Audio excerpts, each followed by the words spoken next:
एक समय की बात है। किसी एक राज्य में हरिशंकर नाम का राजा राज करता था। उस राजा के 3 बेटे थे।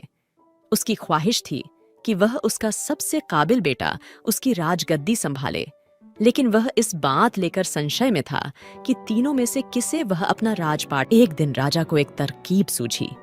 उसने उसी समय अपने तीनों बेटों को बुलाया और कहा, बेटे, आज मैं तुम सबसे एक सवाल पूछता हूं।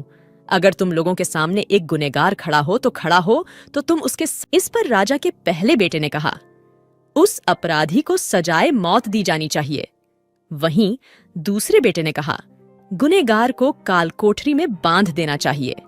जबकि तीसरे बेटे ने कहा, पिताजी, हमें उसे सजा देने से पहले इस बात की जांच करनी चाहिए कि उसने सही में अपराध किया है या नहीं। इस पर राजा के तीसरे बेटे ने सभी को एक कहानी सुनाई। एक राजा था जिसके पास एक बुद्धिमान तोता था। एक बार उस तोता ने महाराज से कहा, मुझे अपने माता और पिताजी के पास जाना है।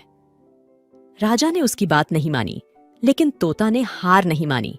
वह लगातार महाराज से जिद करने लगा कि मुझे माता पिता के पास जाने दें। अंत में राजा ने तोता की बात मान ली और कहा, ठीक है, तुम अपने माता पिता से मिलकर आओ, लेकिन वहां ज्यादा दिन नहीं रुकना। राजा ने तोता को केवल 5 दिन की अनुमति दी और कहा, तुम 5 दिन में अपने परिवार वालों से मिलकर लौट आना। इसके बाद तोता 5 दिन के लिए अपने माता पिता के पास चला गया।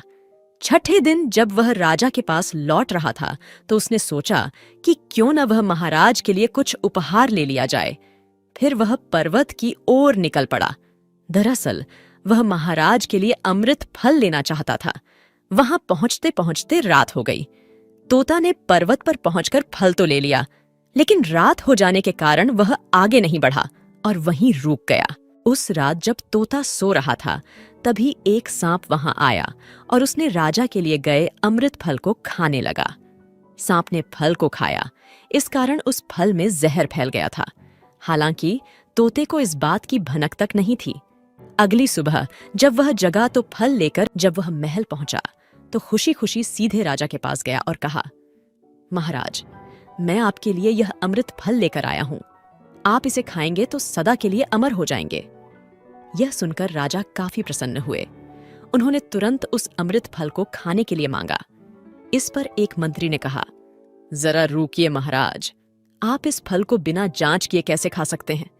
एक बार यद्य देख तो लीजिए कि तोता द्वारा लाया गया यह अमृत फल सही है या नहीं। राजा उस मंत्री की बात से सहमत हुआ और कहा कि तुरंत इस फल को एक कुत्ते को खिलाया जाए। राजा का आदेश पाकर सैनिक ने फल का एक टुकड़ा कुत्ते को खिलाया। फल खाते ही कुत्ते की मौत हो गई। यह देख राजा गुस्से से आग बबूला हो गया। उसने क्रोध में आकर तलवार से तोता के सिर को काट दिया, साथ ही फल को फेंकवा दिया।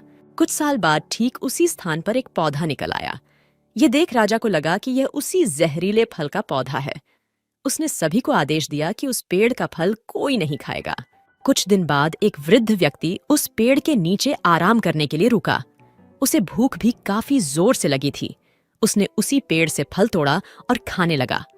फल खाने के बाद वह बूढ़ा व्यक्ति एकदम से जवान हो गया। राज ने जब यह देखा तो वह आश्चर्यचकित रह गया। उसे समझ आ गया कि वह फल जहरीला नहीं था। उससे बहुत बड़ी गलती हो गई। उसने बिना सच्चाई जाने तोता को मार दिया। इसे लेकर उसे काफी पछतावा भी हुआ। इसके लिए वह मन ही मन खुद को कोसने लगा। इधर तीसरे राजकुमार की कहानी खत्म होने के बाद राजा हरिशंकर ने उसे ही अपना उत्तराधिकारी नियुक्त किया। इसके बाद राज्य में जश्न मनाया गया।